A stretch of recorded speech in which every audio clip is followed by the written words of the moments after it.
asked him, do you think that Mukesh Ambani is still happy that he created Jio? Or this happiness was only for a few minutes? तो महाराज जी ने पूछा कि क्या आपको लगता है सही में मुकेश अंबानी जी जियो की स्थापना करके इतने प्रसन्न हो गए होंगे या उनकी प्रसन्नता केवल क्षणिक थी? Do you think that even now he sits and thinks, oh, how great I am, I created Jio and I am so happy? महाराज जी ने उनसे पूछा कि आपको लगता है कि अभी भी मुकेश अंबानी जी सोच रहे हो कि मैं कितना महान हूँ कि मैंने जियो की स्थापना की? He felt a little bit and said, no. तो वो सोच में पड़ के उन्होंने बोला कि हाँ ये तो सही बात है, वो तो अभी तक प्रसन्न नहीं होगा। So the success will bring us happiness, but this happiness is very fleeting, it's very temporary. तो हमारी उपलब्धियां जीवन में हाँ थोड़ी प्रसन्नता लाएंगी, लेकिन ये प्रसन्नता बहुत ही क्षणिक होगी।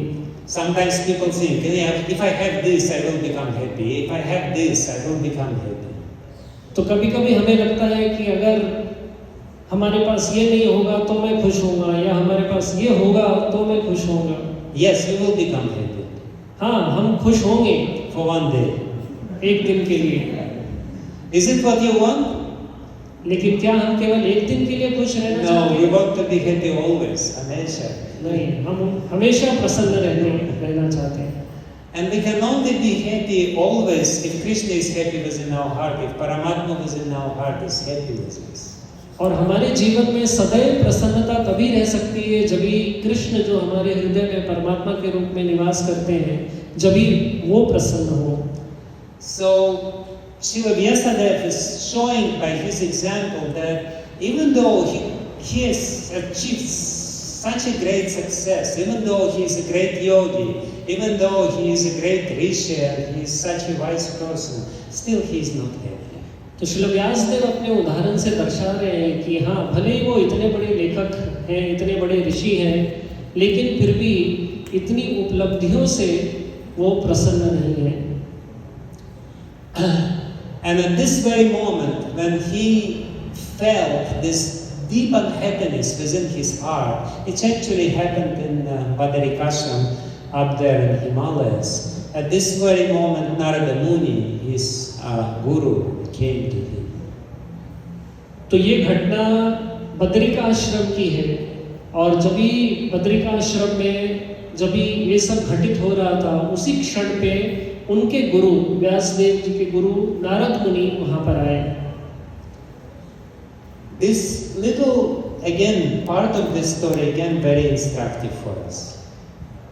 तो इस कहानी का ये भाग भी हमारे लिए बहुत सीख प्रदान करता है।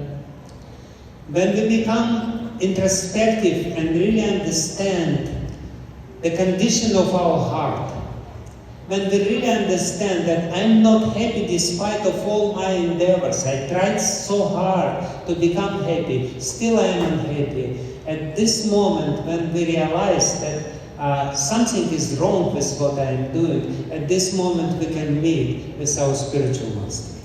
तो हमें जब भी ये ज्ञात होता है, हम जब भी अपने जीवन में ये अनुभव करते हैं कि इतनी उपलब्धियां करने के बाद भी मैं प्रसन्न नहीं हूँ, इतनी चीज़ों को पाने के उपरांत भी मैं प्रसन्न नहीं हूँ, जब हमें अपने हृदय में ये ज्ञात होता है तो हम एक प्रामाणिक गुरु के शरण में जाने के योग्य होते हैं। Meeting with Guru is not an ordinary thing. To meet real Guru and to surrender to real Guru, it's not a simple thing. एक प्रामाणिक गुरु को मिलना और एक प्रामाणिक गुरु का शरण लेना ये इतना सरल कार्य नहीं है। One has to really deeply realize that I need somebody who will teach me how to become happy. तो हमें अपने हृदय में ये बहुत अंतःकरण से ये सोचना पड़ेगा कि हमें सही में ऐसे व्यक्ति की आवश्यकता है। And who can teach you how to become happy? Only somebody who is happy himself. और हमें जीवन में पूर्ण रूप से प्रसन्न रहने के लिए कौन मार्गदर्शन कर सकता है? जो स्वयं अपने जीवन में पूर्णतया प्रसन्न हो। इसलिए नारद मुनि always plays his veena. इसलिए नारद मुनि हमेशा अपने वीणा पे गाते रहते हैं। We have never seen Narada Muni singing and singing very beautifully. तो हमने कभी नारद मुनि को देखा नहीं है चिंतन में बैठे हुए, सोच में पड़े हुए। He is never in depression. वो कभी ऐसे डिप्रेशन में, सोच में नहीं पड़े रहते हैं। So he comes to Vedavyasa and he asks him, why do you think you are not happy? तो नारद मुनि आते हैं वेद व्यास जी के पास और वो पूछते हैं कि आपको क्या लगता है, आप क्यों प्रसन्न नहीं हैं? And Vedavyas gives a very amazing answer to this question of Narada Muni. और व्यासदेव श्रील नारद मुनि को बहुत अच्छी एक बात बताते हैं। He said, Vedavyas himself says, I think I am not happy because I identify myself with this body and with this mind. तो व्यासदेव कहते हैं कि मुझे लगता है कि मैं प्रसन्न इसलिए नहीं हूँ क्योंकि मैं इस शरीर से अपनी पहचान कर रहा हूँ। शरीर से और मन से, मन भी से। शरीर और मन दोनों से मैं पहचान कर रहा हूँ।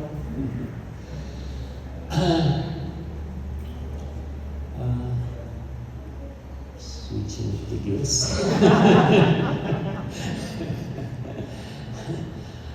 This is very amazing, but this is a very amazing thing that Vedavyas himself, he says, yes, I identify myself with the body and with the mind.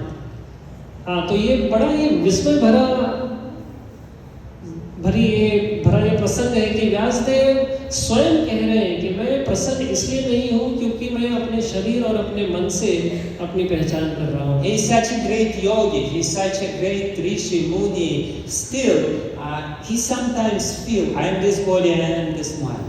Vyasdev इतने बड़े योगी हैं, इतने बड़े ज्ञानी हैं, लेकिन फिर भी वो कह रहे हैं कि कभी-कभी मैं भी अपने शरीर और मन से अपने आप को पहचान कर रहा हूँ। And Narada Muni looks at him and says, yes, you are right.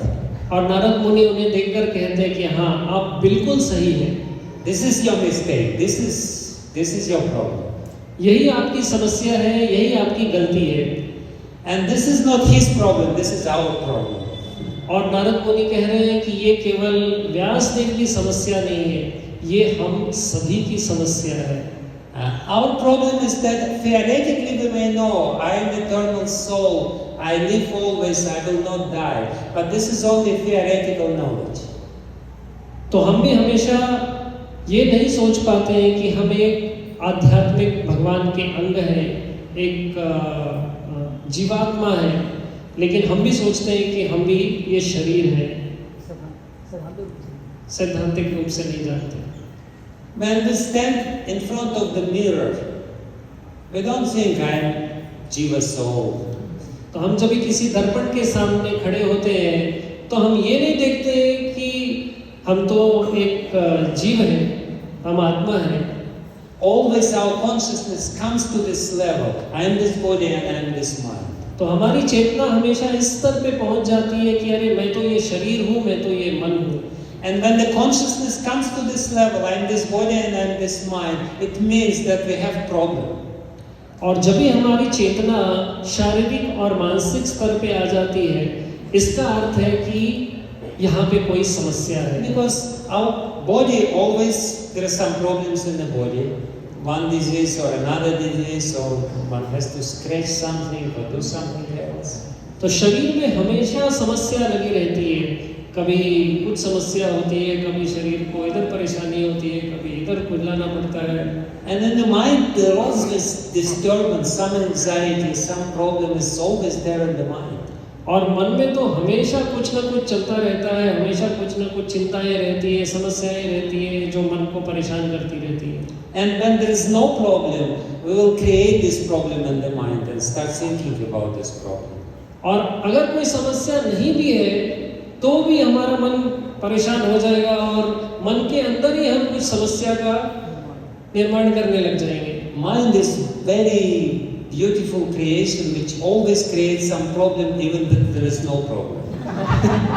तो ये मन इतनी विचित्र इसकी सृष्टि है कि मन की ऐसी सृष्टि है कि जब भी कोई समस्या नहीं भी होती है तो भी मन एक समस्या का निर्माण करने में सक्षम होता है। It's the nature of the mind to always be in anxiety. ये मन का स्वभाव है कि हमेशा चिंतन में लगा रहता है। So therefore, when we think I am this mind or I am this body, we have a problem. तो जब भी हम ये सोचते हैं कि हम ये शरीर है या हम ये मन है, तो समस्या हमेशा रहेगी। In fact, it's not that we have a problem, we are the problem. तो एक्चुअली ऐसा नहीं है कि हमारे पास कोई समस्या है, हम स्वयं ही समस्या बन जाते हैं। That's the problem. यही समस्या है। So,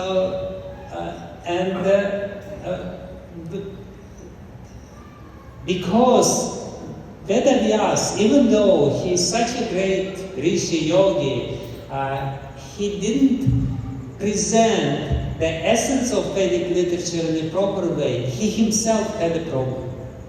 और चूंकि श्री व्यास देव ने सारे धर्म ग्रंथों का जो सार है वो एक सुचारू रूप से नहीं प्रस्तुत किया था, इसलिए उनके जीवन में ये समस्या आ रही थी। So from this little encounter of Narada Muni and Vedavyas, the whole Srimad Bhagavatam appeared. तो इस नारद मुनि और व्यास देव के एक छोटे से भेंट के परिणाम स्वरूप श्रीमद् भागवतम का उद्घाटन होता है। Narada Muni chastised Vedavyas. He said, "You did a great disservice to the humanity by mixing bhakti with jnana and karma." तो नारद मुनि ने कहा कि आपने पूरे मानव जाति के लिए एक बहुत ही एक अच्छी सेवा आपने नहीं की है, क्योंकि आपने भक्ति को ज्ञान और कर्म के साथ उसका मिश्रण कर दिया है। Instead of giving the pure bhakti, you made a mixture of karma, jnana, little yoga, a little different upayas which are there, little astrology, jyotish is there, this and that, and then you said, this is what you need to know. तो शुद्ध भक्ति नहीं देकर आपने भक्ति में ज्ञान का, योग का, ज्योतिष का, वैराग्य का, बहुत सारे ऐसे चीजों को मिश्रित करके आपने मानव जाति को प्रदान कर दिया है। And this is a very long standing tradition. Still to this day people do exactly the same thing. और ये बहुत ही पौराणिक परंपरा है। आज तक भी हम देखते हैं कि कैसे लोग भक्ति को ज्ञान से, कर्म से, ज्योतिष से, अनेक चीजों से अपने जीवन में मिश्रित कर देते हैं। You can go to Tapovan or to Ramjula and go to any yoga studio, and then you will get a nice khichdi of all different Vedic upayas. तो अगर आप यहीं ऋषिकेश में तपोवन जाएंगे, राम झूला जाएंगे या इतने सारे योग विद्यालयों में जाएंगे, तो वहाँ आपको ये भक्ति और ज्ञान, कर्म, योग इत्यादि की खिचड़ी को देखने को मिलेगा। But the point is that by this khichdi one cannot be liberated. लेकिन ये महत्वपूर्ण बात है कि इस तरह के खिचड़ी से किसी को मुक्ति नहीं मिल सकती। Khichdi may be good for your health, but not good for your spiritual well-being. तो खिचड़ी हमारे शारीरिक अवस्था के लिए शायद अच्छा होगा, लेकिन भक्ति में प्रगति करने के लिए इस प्रकार की खिचड़ी अच्छी नहीं होती। So when we have this mixture of different upayas, of different ways, of different, gods to, Ishtadevatas, this and that, let's worship this and that, we become completely confused. तो इस प्रकार से जब भी हमारे मन में भी इस प्रकार का मिश्रण रहता है, भक्ति के साथ साथ थोड़ा योग का, थोड़ा ज्ञान का, थोड़ा तप का, थोड़ा अनुष्ठान करने का जो मिश्रण रहता है, तो हमारा मन पूर्ण रूप से विचलित हो जाता है। This is a very human mentality. They always think that, in case this doesn't work, maybe this will work or this will work, and they try to do so many things at once.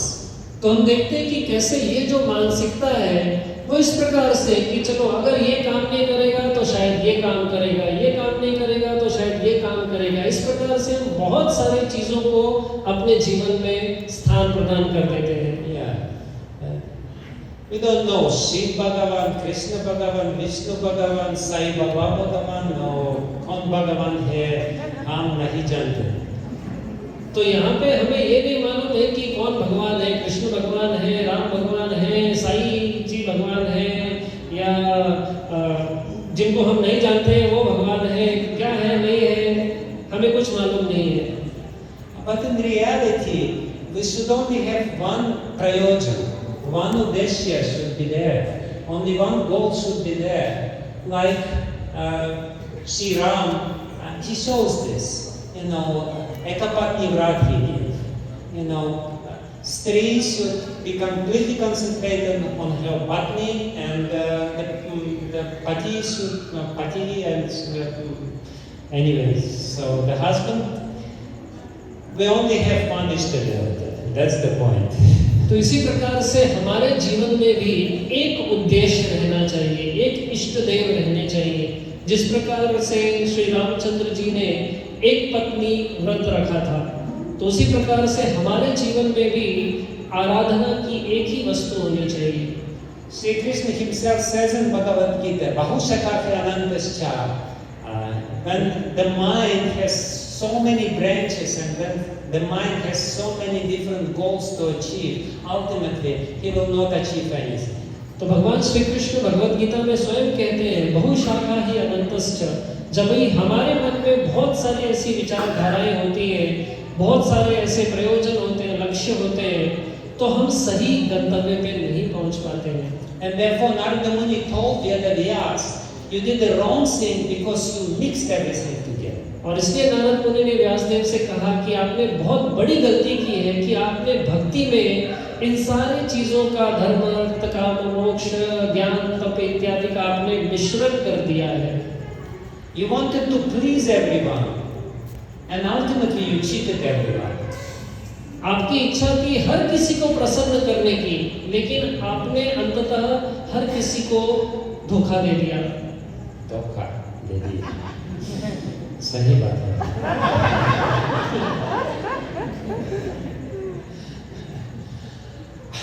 For us to achieve the goal, we should know the goal very clearly. तो अगर हमें किसी लक्ष्य की प्राप्ति करनी है तो हमें वो लक्ष्य का पूर्ण ज्ञान होना चाहिए। If we don't know the goal very clearly, we will never achieve the goal. अगर हमारे लक्ष्य का हमें पूर्ण आभास नहीं रहेगा, ज्ञान नहीं रहेगा, हम उस लक्ष्य की प्राप्ति नहीं कर पाएंगे। We will never be able to invest all our energy to achieve the goal.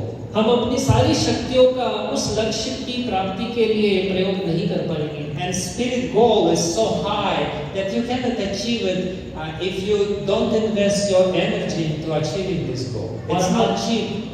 और आध्यात्मिक लक्ष्य इतना ऊंचा होता है कि जब तक हम अपनी सारी ऊर्जा, सारी शक्तियों का प्रयोग नहीं करेंगे, तब तक उस आध्यात्मिक लक्ष्य की प्राप्ति नहीं कर पाएंगे। Nowadays people they want everything but they want it by paying cheap price. तो आज के समय में हम देखते हैं कि लोग उस ऊंचे आध्यात्मिक लक्ष्य को प्राप्त करना चाहते हैं, लेकिन बहुत ही कम मूल्य चुकाकर। People want mukti, but mukti is not a cheap thing. लोगों को मुक्ति चाहिए होती है, लेकिन मुक्ति इतनी सस्ती चीज नहीं होती है। I remember I once was in Jagannath Puri. तो महाराज कह रहे हैं कि मुझे अनुभव है, मैं एक बार जगन्नाथपुरी में था। And I was in the beach of Jagannath Puri, and in the beach of Jagannath Puri there are some people who are selling some goods as everywhere. तो वहाँ जगन्नाथपुरी में महाराज समुद्र तट पे थे, और वहाँ समुद्र तट पे कुछ लोग छोटी छोटी वस्तुएं वो बेच रहे थे। And once one of these sellers approached me and he said, I have a very beautiful, precious stone. तो एक बार ऐसी एक विक्रेता आकर महाराज से बोला कि मेरे पास एक बहुत ही अनमोल रत्न है। हीरा है, मेरे पास हीरा है। 200 रुपये। क्या? केवल 200 रुपए में मैं आपको हीरा दूंगा।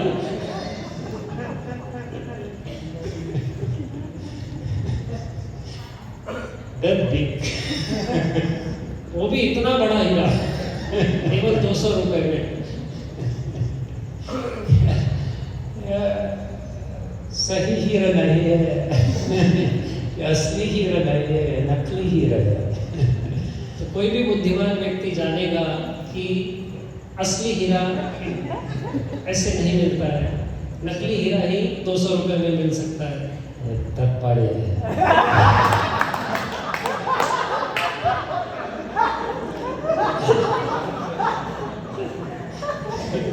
He knows what I want to say. This is called parampara.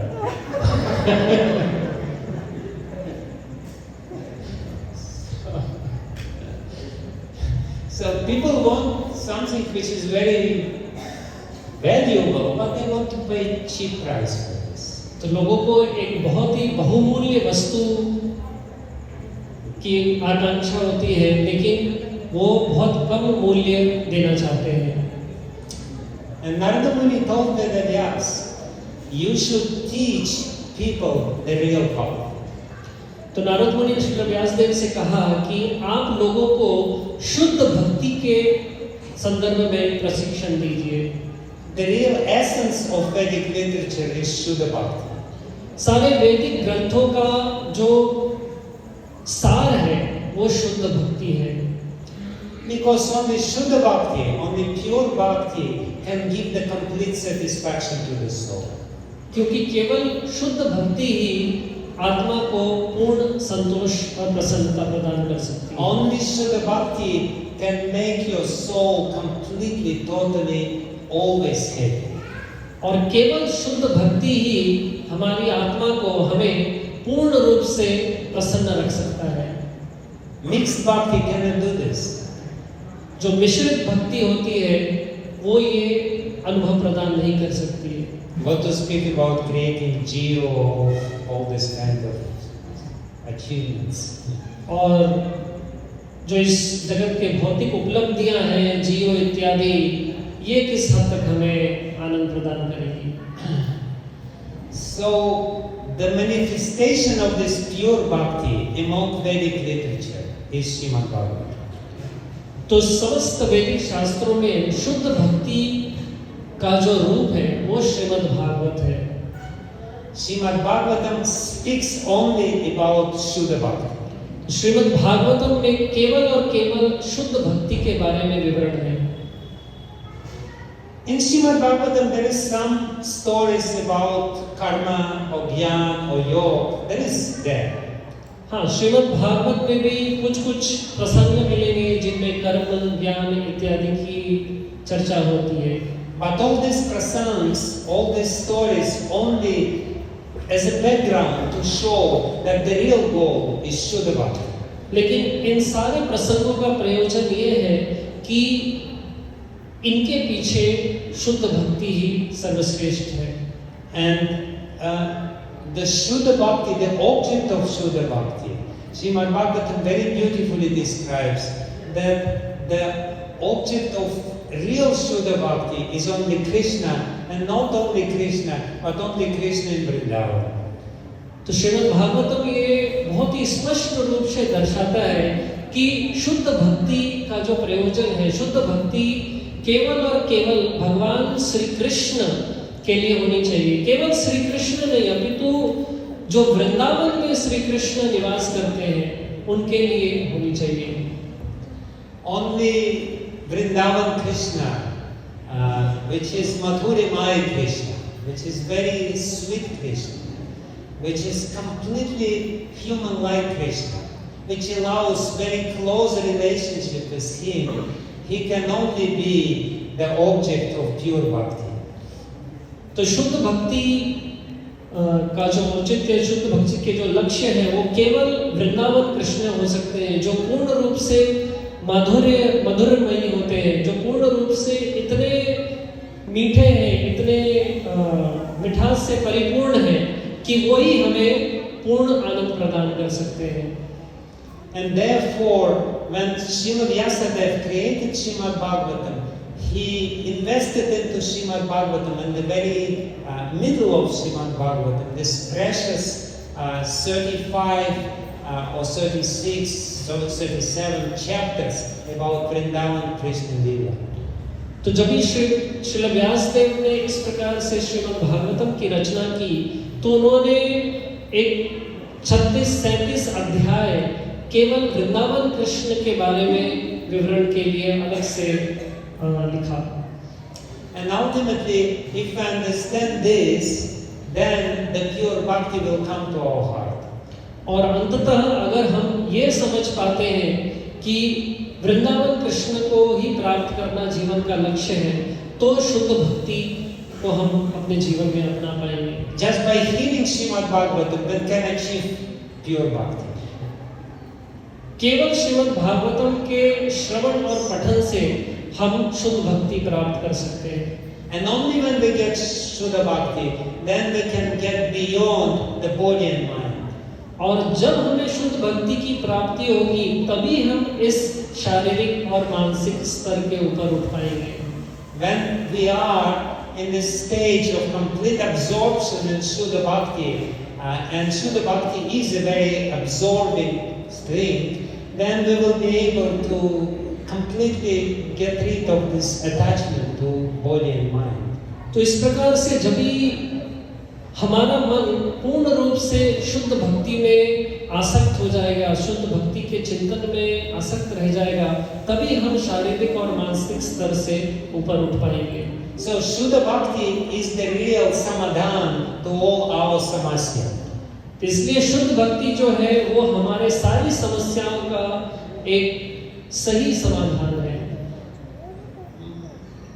असली समाधान है। क्यों? Because all our problems are because of the identification with the body and mind. क्योंकि हमारी सारी समस्याएं हमारे शरीर और मन से पहचान करने के कारण होती हैं। Whatever problem you take, it all boils down to this false ego, to ahankar. I am this body and I am this mind. तो जो भी समस्या का हम सोच सकते हैं, सारी समस्याओं का जो जड़ है वो यहाँ से निकलता है कि कैसे इस अहंकार से निकलता है कि मैं ये शरीर हूँ या मैं ये मन हूँ। So Srimad Bhagavatam is very natural and very simple way of switching our consciousness from absorption into the body and mind into absorption into Krishna. तो श्रीमद् भागवतम बहुत ही सरल रूप से हमारे चिंतन को शारीरिक और मानसिक स्तर से हटाकर भगवान में स्थित करता है। And Srila Prabhupada, he proved it by his example. और श्रील प्रभुपाद जी ने अपने उदाहरण से इसकी पुष्टि की। When he came to America, he didn't know how people in America will react for his preaching. तो जब श्रील प्रभुपाद जी अमेरिका गए थे, तो अमेरिका में श्रील प्रभुपाद जी को ये बिल्कुल भी आभास नहीं था कि कैसे लोग उनके प्रचार को स्वीकार करेंगे। But he had complete, total trust into the words of Srimad Bhagavatam, into the power of Srimad Bhagavatam. परंतु श्रील प्रभुपाद को अपने हृदय में पूर्ण श्रद्धा थी श्रीमद् भागवतम के बल के बारे में, श्रीमद् भागवतम के सक्षमता के बारे में। He knew that the words of Srimad Bhagavatam themselves can transform the hearts of the people.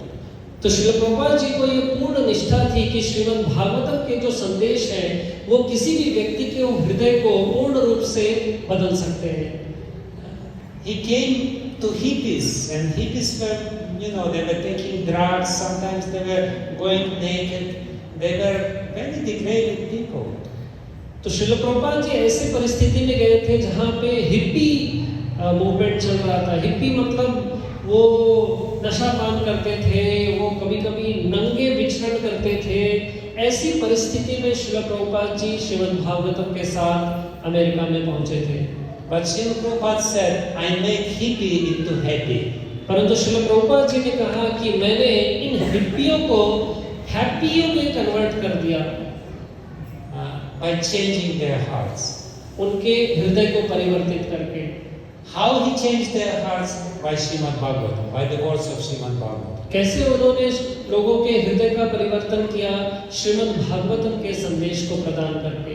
And he said, by repeating the words of Narada Muni, that Srimad Bhagavatam is meant to create the revolution into the impious lives of the modern civilization. और इस प्रकार से श्रील प्रभुपाद जी ने कहा कि ये जो श्रीमद् भागवतम का संदेश है वो इस पूरे मानव ये जो पूरी मानव समाज है, जो पापपूर्ण मानव समाज है, इस पापपूर्ण मानव समाज में एक पूर्ण रूप से एक क्रांति लेकर आ सकता है। So Srila Prabhupada, he created this revolution. He created this revolution in our hearts and in the hearts of thousands and millions of people. तो इस प्रकार से श्रील प्रभुपाद जी ने भागवतम के संदेश के माध्यम से पूरे विश्व में एक क्रांति लेकर आए। And in this way he proved the potency of Srimad Bhagavatam. और इस प्रकार से श्रील प्रभुपाद जी ने श्रीमद् भागवतम के बल की पुष्टि की। Therefore, we, knowing this very well, should read Srimad Bhagavatam every day.